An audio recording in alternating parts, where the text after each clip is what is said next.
سلام شطوراتي الحلوين. النهاردة هنعمل شاورما سهلة وطريقتها مش سهلة.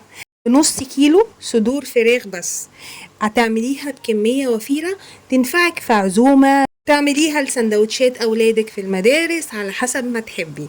طريقتها بسيطة وسهلة وكمان طرية وجوسي زي ما انتوا شايفين، وأنا متأكدة إنها هتعجبكم جدا جدا جدا. هتعمليها بمنتهى السهولة المتسهلة. يلا بينا بقى نشوف الطريقة، يلا معايا. الحكاية زي ما قلت لكم نص كيلو صدور فراخ مقطعة بالشكل اللي انتوا شايفينه وبالسمك اللي انتوا شايفينه. طبعا تقدروا تعملوها بكمية اكبر على حسب الصينية او القالب اللي عندكم.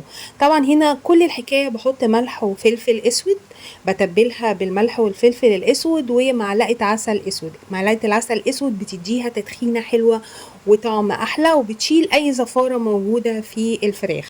بحط عليها نص باكو من بهارات الشاورما ماجي، وطبعا النص التاني هقول لكم تعملوا بيه ايه. بحط كمان حوالي 3 4 معالق زيت زيتون، وممكن تحطي الزيت اللي بتستخدميه. بقلبها كويس جدا جدا جدا لغايه ما كل المكونات تختلط ببعضها، واحطها في التلاجة حوالي ساعه. بعد كده بجيب بصل طبعا بقطعه جوانح زي ما انتم شايفين، بحط نفس البهارات ملح وفلفل، نص الباكو الباقي من بهارات الشاورما ماجي في البصل. بحط كمان معلقه عسل اسود واقلبهم كويس جدا زي ما انتم شايفين، وطبعا ممكن تسيبيه نص ساعه كده ياخد من البهارات. وابدا بقى بعد كده في طاسه على النار بحط حوالي معلقتين زيت زيتون او اي زيت بتستخدميه، وبعد كده بحط البصل يا دوبك اشوحه لغايه ما يدبل شويه. انا مش عايزاه يستوى، انا عايزاه مجرد بس ايه يدبل شويه، ومش لازم يستوى ويطلع الريحه بتاعته، والبهارات كمان ريحتها في منتهى الروعه. كمان العسل الاسود بيديله تدخينه حلوه، وممكن تحطيه على النار 6 دقايق كده بيكون ادانا السوى المطلوب. بحطه في قالب الكيك الطويل زي ما انتوا شايفين كده. وطبعا تقدري تقللي البصل زي ما انت عايزه، دول بصلتين متوسطين او بصله كبيره قوي، ممكن تقللي البصل زي ما تحبي. ببدأ بقى اطلع الفراخ من التلاجة وارصها بالشكل اللي انتوا شايفينه ده، وانا برصها اكبسها شويه. طبعا الكميه هتاخد كل القالب انا عارفه، لو كتير اكتر من كده طبعا تستخدمي قالب اكبر من كده. بحطه بالشكل اللي انتوا شايفينه ده، وطبعا اكون مولعه الفرن على درجه حراره 200 قبل ما ابدا في الرص، يعني حوالي 5 دقايق كده. الفرن ياخد الحراره المطلوبه احطها في الفرن حوالي ساعه الا ربع، وكده بتكون طلعت بالشكل اللي انتوا شايفينه ده.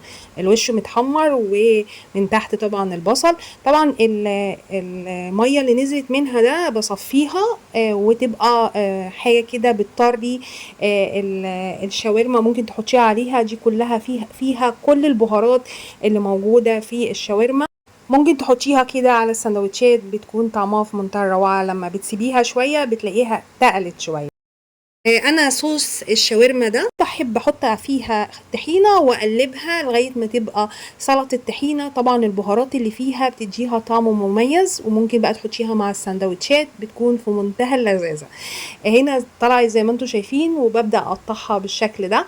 طبعا بتقطعيها بتبقى جوسي جميله جدا زي ما انتم شايفين، وطريه ومش ناشفه زي ما بتعمليها وبتقطعيها في الاول الطريقه التقليديه بتاعتنا بتاعت الشاورما.